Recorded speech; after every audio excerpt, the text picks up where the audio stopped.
The sky was on fire. Admiral Elias Carter stood on the bridge of the UHS Titan, watching as the first alien vessels entered Earth's atmosphere. They came as a storm, sleek, black warships with jagged edges that reflected no light. Not a diplomatic envoy. A fleet built for annihilation. "Admiral, we have multiple incoming signatures," Lieutenant Rivera called out. Her voice was calm, but her hands trembled over the controls. "They're not stopping. Direct course for the Atlantic defense grid." Elias nodded. He had seen this coming for months. Humanity had expanded too far, too fast. When the Europa expedition discovered the alien ruins beneath the ice, everything changed. They weren't abandoned relics. They were a warning. The V-Carry were watching. And now they were here. A new voice crackled through the bridge speakers. Deep, guttural, and filled with contempt.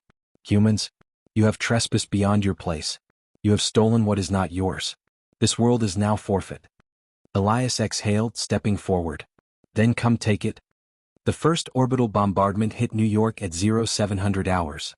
The second wiped out Moscow. In less than an hour, half the planet's military satellites were gone, reduced to drifting debris. The V-Carry weren't testing defenses. They were here to end the war before it even began. They thought humanity would roll over and die. They were wrong. "Launch Operation Blindside," Elias ordered. The UHS Titan shuddered as a series of shock drones deployed, streaking toward the enemy fleet in orbit. They were tiny, too small for the V-Carry's advanced targeting systems to track. But that was the point. The drones latched onto the hulls of enemy vessels, sending EMP pulses straight into their command cores. The V-Carry never expected a primitive species like humanity to know how to bypass their shielding. Within minutes, their leading dreadnoughts began to fall. The V-Carry commander, High Warlord Zulith, snarled as his vessel's systems flickered. The humans had deployed something unexpected. He turned to his bridge officers, his 6 crimson eyes narrowing. "Deploy the Striders."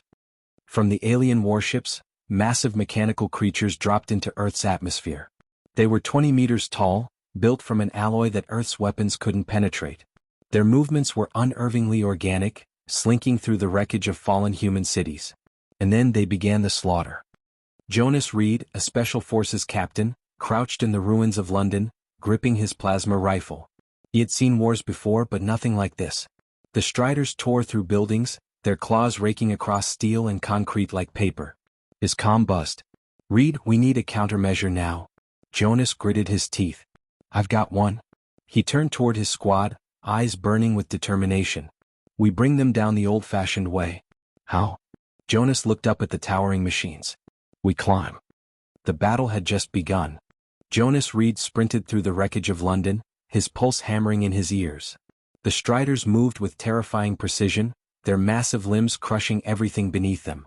Their eyes, if the glowing red orbs could even be called that, scanned the ruins with surgical efficiency. They weren't just killing.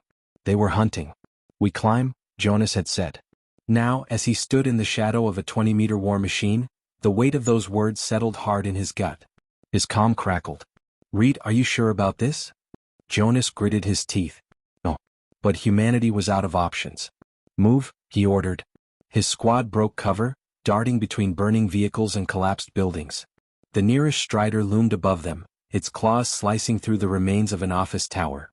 Chunks of steel and glass rained down, crashing into the streets. Jonas leaped, his grappling line firing from his gauntlet. The cable caught on the Strider's leg and he yanked himself upward. If these things were built like animals, they could be killed like animals. They just had to find the weak spot. Above them in the skies of Earth, the UHS Titan burned. Admiral Elias Carter gripped the railing of the command deck, watching as V-Carry warships descended like vultures. His fleet, once the pride of humanity, was being torn apart. A junior officer turned, panic in his voice. "Sir, we've lost the Aegis, the Osiris, and the Vanguard.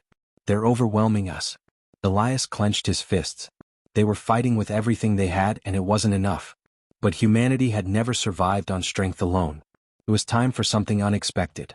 "Activate the Thanatos Protocol," he ordered. The bridge fell silent. The Thanatos Protocol had been designed as a last resort. A weapon so dangerous that even Earth's leaders had hesitated to use it. But hesitation was a luxury they no longer had. Back on the ground, Jonas reached the spine of the Strider, his boots clamping onto its shifting plates. The machine lurched, trying to shake him off. His squad was right behind him, climbing like soldiers scaling a beast from legend. Jonas spotted what he was looking for, an exposed vent near the creature's core. He yanked a det charge from his belt and slammed it inside. Get clear. His squad jumped just as the explosion ripped through the Strider's body, sending flames and black metal spiraling into the sky. The war machine collapsed, crashing into the ruins below. One down. Hundreds more to go. Then the skies changed. Jonas barely had time to react before something massive entered the atmosphere. It wasn't a V-carry ship. And it wasn't human. High above, aboard the V-carry command vessel, Warlord Zilith's 6 crimson eyes widened. His mandibles clicked in frustration. Impossible. The Thanatos Protocol had awoken something ancient. And now it was coming for them all. The war was far from over. It was only just beginning. The sky tore open. Jonas Reed barely had time to process what he was seeing before his comms exploded with static.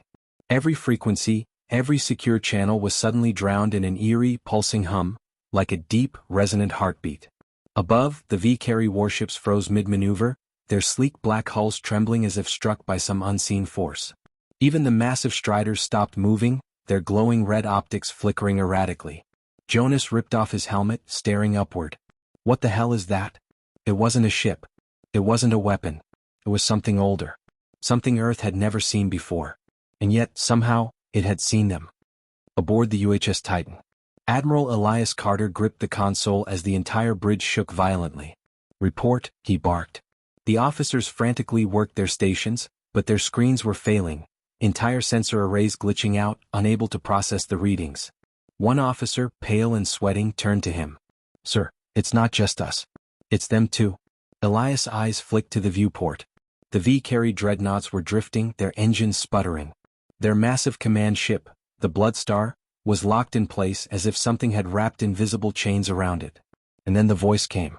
Not from their speakers. Not through radio signals. It was in their minds. You woke me. The bridge fell dead silent. Elias' blood ran cold.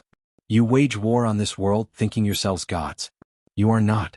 Jonas, still on the battlefield, clutched his head as the ground itself seemed to pulse beneath him. The V-carry screamed. For the first time in the war, the V-carry were afraid. Aboard the Bloodstar, High Warlord Zilith snarled, struggling to keep his balance as his ship's systems collapsed around him. Restore communications, he barked. His engineers were frantically working, their 6 limbs blurring over alien consoles, but nothing was responding. The ship's reactors were still active, but they were not in control of them anymore. Zilith felt something watching him. Something immense. Identify the entity. One of his lieutenants turned, trembling. We don't know. The archives have no record of anything like this. Then the voice came again. V-carry. Zilith's mandibles locked tight. You are parasites. I remember you. Zilith froze. Impossible. The V-carry empire had stood for 1,000 generations. They had conquered countless species, crushed countless civilizations beneath their heel. Nothing had ever spoken to them like this. Nothing had ever remembered them. But this thing? It had. Earth's surface, London ruins. Jonas saw it happen all at once. The Striders collapsed, their monstrous bodies shuddering violently before imploding into themselves, as if something had crushed their very essence. The V-carry soldiers? They were dying where they stood. Not from gunfire. Not from explosives. They were simply ceasing to exist. One second they were there. The next they were gone. Jonas turned to his squad, his heart pounding. What the hell is happening? Dana, still gripping her rifle, shook her head in horror. I don't know. Then through the smoke a shape began to emerge. It wasn't a machine. It wasn't a fleet. It was something else entirely. Something that had been here long before Earth had its first sunrise. Something that was finally waking up. And for the first time since the war began, Jonas realized the V-carry were never the real threat. They were just the first ones to die. Above, in the void of space, the Bloodstar, once the most feared dreadnought in the V-carry fleet, began to collapse in on itself. Zilith's final scream never left his throat, because before he could even beg for mercy, he was erased. The war had just changed. And humanity? They were still standing. But now they had to ask themselves, what had they just unleashed? Jonas Reed stood in the ruins of London, gripping his rifle with white-knuckled hands. The battle was over. Or rather, it had ended without warning. The V-carry were gone. Not defeated. Not retreating. Gone. Erased. The towering striders that had once torn through Earth's defenses now lay as lifeless husks, their monstrous frames frozen mid-motion, as if their very purpose had been stripped away. And above, the sky was empty. The Bloodstar, the largest ship in the V-Carry fleet, had been there moments ago. Jonas had seen it looming in the heavens, casting its shadow over Earth. But now, it was just gone. Not destroyed. Not even debris left behind. Just nothing. Aboard the UHS Titan, Admiral Elias Carter sat in stunned silence. The bridge had gone deathly quiet, save for the occasional crackle of malfunctioning systems. The great battle they had fought, the war that should have wiped them out, had been decided in an instant. "Sir?" Lieutenant Rivera's voice was barely a whisper. "What just happened?" Elias opened his mouth, but no words came. Because he didn't know. Every scanner, every sensor, every data feed was blank. It wasn't just the V-Carry fleet that had been erased.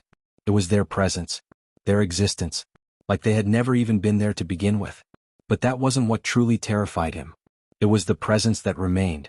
The thing they had awakened. It was still watching. Jonas took a hesitant step forward, feeling the tremors in the air, like the world itself was holding its breath. The voice, the impossible ancient voice, returned. "You survived?" Jonas swallowed hard.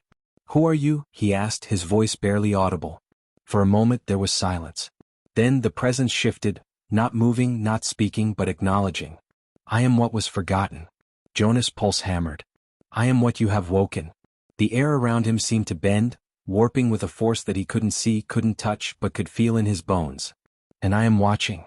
Then, just as suddenly as it had arrived, it was gone. Aboard the Titan, Elias let out a shaky breath.